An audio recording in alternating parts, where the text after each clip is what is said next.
Hello, fellow literati, and welcome to In the Dark, the internet's most laid-back literature show. I'm Nikita, of course. Uh, I've been sick the past week or so, getting better, and I'm here, as per usual, on my deathbed, to bring you a never-ending stream of high-quality, amazing literature content. Very laid-back literature content. So today's show is going to be a quickie. I just wanted to get interrupted by Gracie. Grr.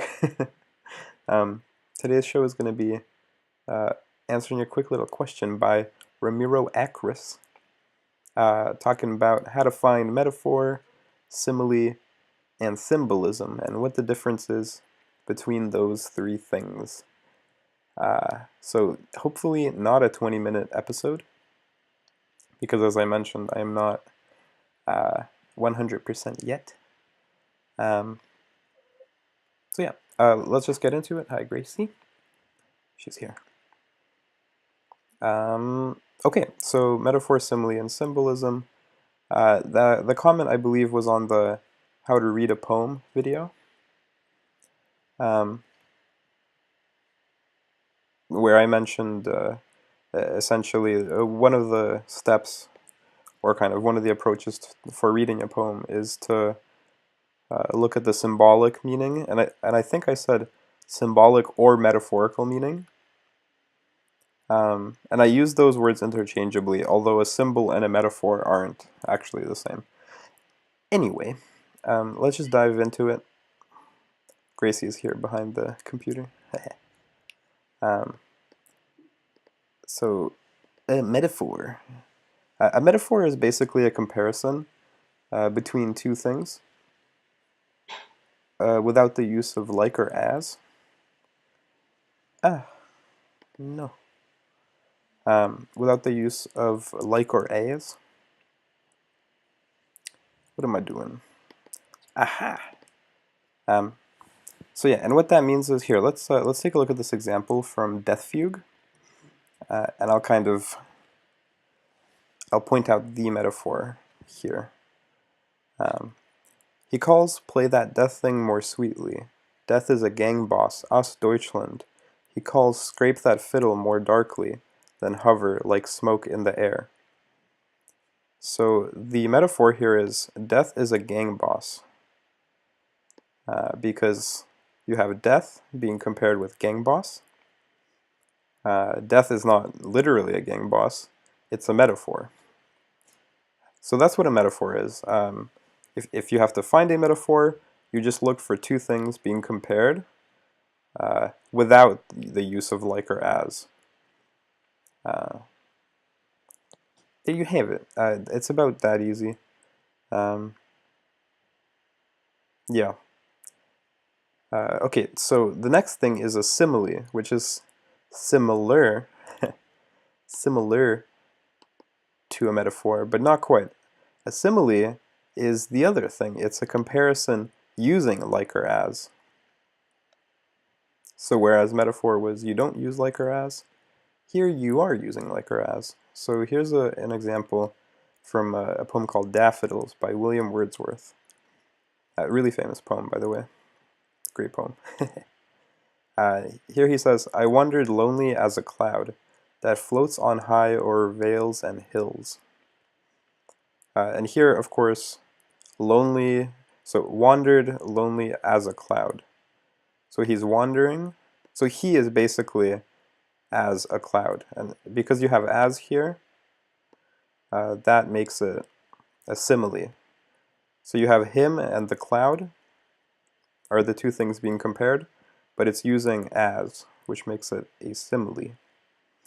And similarly, in fact, if we go back to the first example, although my computer is freezing up on me, in this example here, you also have a simile. No, come on, behave. Here in this the second little bit here, hover like smoke in the air.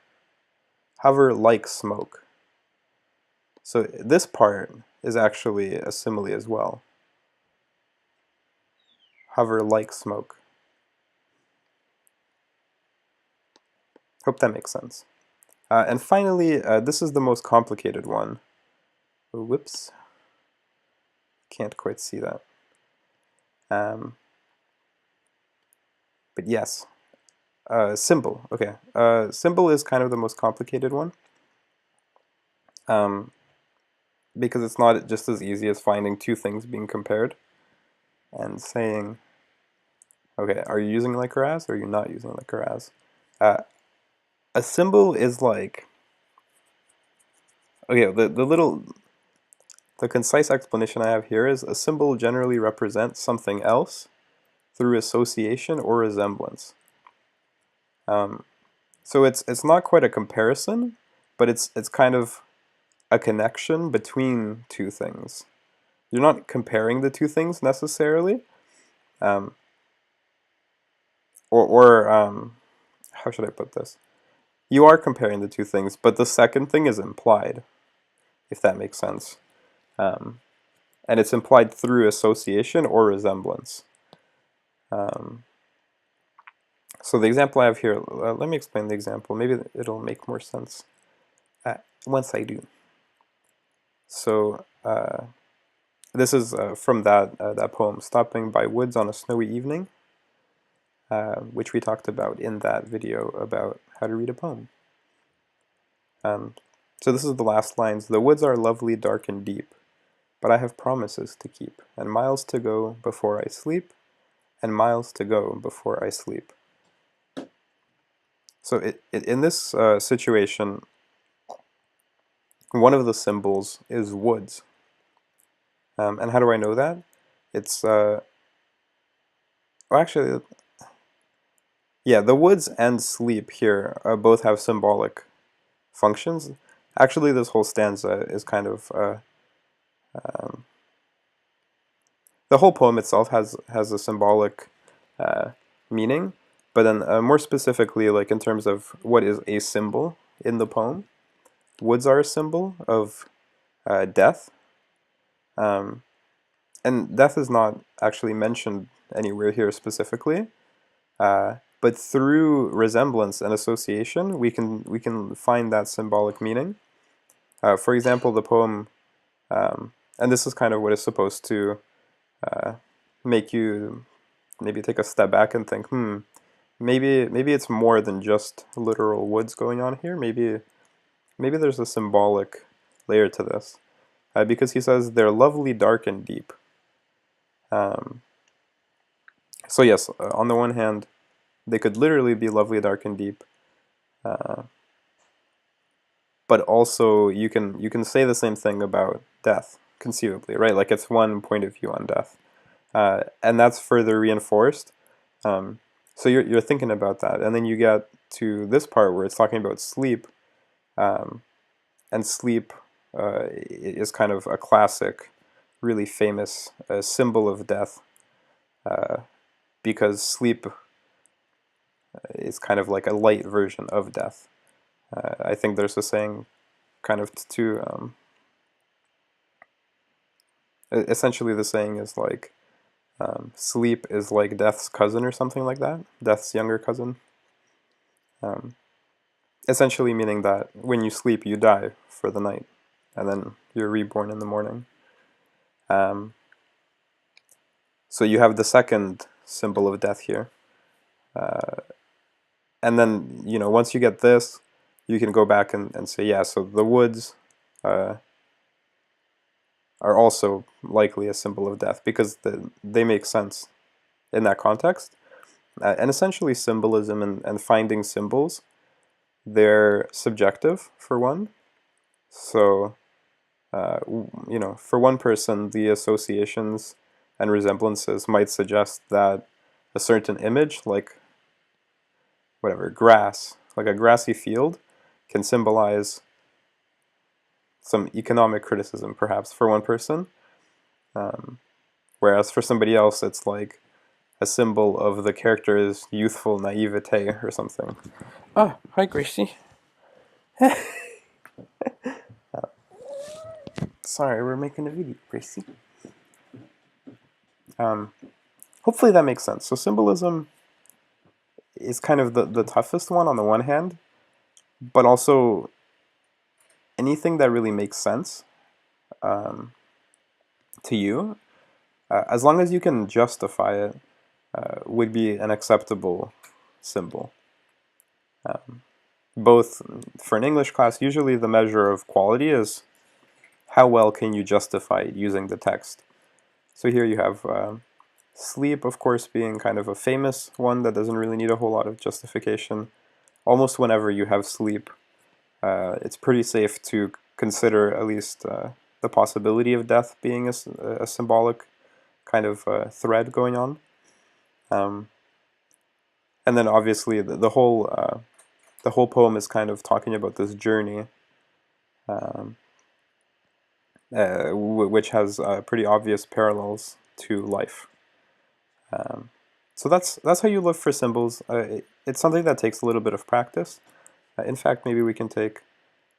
I know I said I wanted this video to be short. I don't know how long. Whoops, something got cut off. Anyway, before I wrap this up, I just wanted to show you one more example of symbols. So I can hopefully maybe make this a little bit more clear. So in this in Death Fugue that we looked at just a moment ago, another symbol would be fiddle. Honestly, like any image, any noun really can be a symbol as long as you have a reason and an argument to look at it that way. And especially in something that's really concentrated like poetry, you know, most of the things have at least can have a symbolic dimension to them. And especially the central kind of images. The same way, for example, in A Red Wheelbarrow by William Carlos Williams, the red wheelbarrow has really often been read as symbolic for good reason, because it's the central image. Anyway, so here you have, he calls scrape that fiddle more darkly than hover like smoke in the air. So fiddle, yeah, you can attempt to read as symbolic. In this case, obviously, without the context of the whole poem, it'd be hard for me to make that argument for you. But just the way you would approach it would be to think, okay, what does fiddle what does fiddle represent? What does it resemble? So in terms of things it represents, again, on a symbolic level, it's kind of music, obviously. So a fiddle isn't music, but it's connected to these ideas of music, leisure, recreation, art as well, beauty, and so on. So it has these connections to higher level concepts. And as a symbol in this poem, it kind of pulls those concepts in. And you can try to read as in this poem, which is about concentration camps, or about a specific, I guess, concentration camp. The kind of one of the leaders of the camp is telling these Jews to play the fiddle more darkly. So it's bringing in all these ideas of art in terms of suffering, being forced to create art and darkness, and so on. So that's kind of how symbols operate. Hopefully that makes sense. Hopefully that answers your question in terms of how you would start looking for that. If you have other questions, anybody, feel free to leave them in the comments below. Thank you for watching. I love you, and see you tomorrow with another high quality, laid back literature video. Farewell.